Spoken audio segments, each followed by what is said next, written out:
We feed into this illusion that everyone's perfect and everyone has this amazing, brilliant life. But it's not like that. That's not reality. You don't have to be an expert to have something valuable to say or to teach. You do not have to have a perfect life to have a story that's worth sharing. But we live in this curated world. There's this filtered feed online. And what rises to the top, it's the best of the best. It's the most beautiful bodies, the best performances in martial arts. And so we feel like we have to be better than we are to even participate in this world. So we either hide or we post stuff that's highly filtered. It's also the stuff that gets shown a lot and shared a lot is stuff that's remarkable for other reasons, like really bad performances, embarrassing moments, mistakes that people make or crazy stuff, and we're worried about that. Post your martial arts performance from a tournament or a belt test, and you could end up in some subreddit on Reddit being trolled to shit. This is a reality. The people that I respect the most online are the ones who put themselves out there and they show the ugly stuff, right? And most people hide behind their keyboard, and you go on martial arts forums, and honestly, I get really sick of it. There's so much talk of humility in martial arts, and martial artists are so humble. I've met some humble martial artists for sure. The bulk of what I see online, however, and online it's definitely a different situation. But even in person, there's so much arrogance. There's so much arrogance. You put yourself out there online, you're gonna get critiqued, you're gonna get unsolicited advice. Part of why I held off for a really long time on putting any actual karate on my channel is because I knew I would get trolled. People are scared to put themselves out there because they know this is what happens, and the people who are the most vocal, ripping into other people, they're the ones who are least likely to post what their training actually looks like on a day-to-day basis, right? Which is such a shame, because this is doing us all a disservice, where the feed is so filtered and everyone feels like they have to be better to even participate and show what their training actually looks like, that you don't get people feeling comfortable doing so. But then the problem with this is it sends this message that all of our training has to look perfect all the time, and the reality of how we learn training needs to look ugly, it needs to look messy, we need to make a lot of mistakes. If we're not making a lot of mistakes in our training, we're not pushing ourselves hard enough. If all of your training looks perfect, you're not challenging yourself enough, right? So actual training, like not, when you are actually performing, at a belt test or tournament, or, in that, really important moment, you want it to look as perfect as possible. Of course, you're training for that, but the training up until that point, it should look messy. It should, if you're pushing yourself. If all of your training looks perfect and pretty, are you really pushing yourself? No, you're not. But that's the stuff that people are scared to show. So they want to show the stuff that's tournament ready. They want to show, those perfect moments in their training, or they edit it so it looks like it's perfect, right? Most of my training is pretty ugly.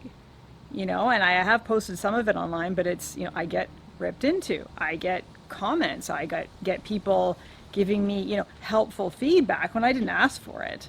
All I'm doing is, showing my training.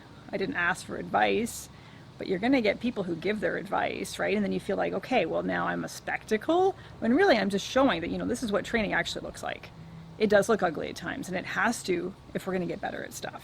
The people that I value the most online are the ones who put themselves out there and show their training. There's one account I follow. I don't want to embarrass anyone or call attention to anyone. I didn't get permission to talk about it, but there's one account we follow each other on Instagram and YouTube, and he puts his training online all the time. I should have asked permission first. I won't say his name though, but he's awesome. He puts all of his katas, practices sanchin all the time and various side katas. He loves Kobudo, and he puts his videos online, whether it's perfect or not.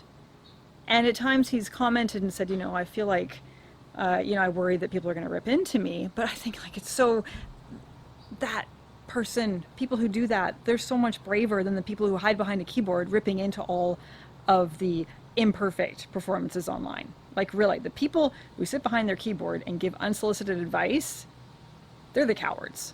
The people who actually film themselves training, no matter how ugly it looks, and put it online, say, hey, yeah, look, I trained today. Yeah, it wasn't perfect. But they do it because they know that that's part of martial arts, is doing things that make you feel uncomfortable. Performance is so important in martial arts, not to make it look perfect, but but because you face your fear. You have to face your fear, right? You're in a situation filled with uncertainty, right? And it's uncomfortable, and that's how you grow. That's how you get better at stuff. So I totally respect people like that who film themselves, no matter how it looks, and put it online and say, yeah, this is me. You know, this is me. And I think a lot more of us should do that. And we could maybe normalize training ugly, right? And being honest about that, rather than having everything be perfect and highly edited, and these perfect little reels that we make where we're just taking out the highlights. Oh, look, I look like such a badass in this moment. What about all the other times I fell on my face, right? But I learned so much about myself in doing so, right? So yeah, I think being authentic online, it's really, really difficult, but I think it's long overdue. I think we need it. And I think when we're authentic, when we're actually vulnerable online, and with other people, that's when we create real strong connections with people. And we show that it's okay to be imperfect, because we're all imperfect. None of us are perfect. We're all fuck ups in some way. All of our training, most of our training probably doesn't look that great, right? The stuff that we do in private. So why not share that? Be real about it. Like martial arts, I love martial arts.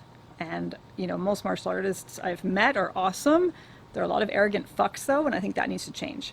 I think this idea that all martial artists are humble, that's a fallacy, that's a myth, it's bullshit. The stuff I see online, it's anything but, about humility. Let's just get over ourselves. We're human.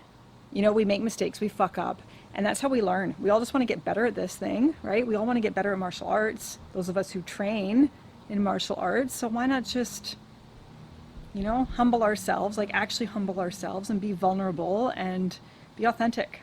And I think we could all grow so much more as martial artists if we're willing to do that.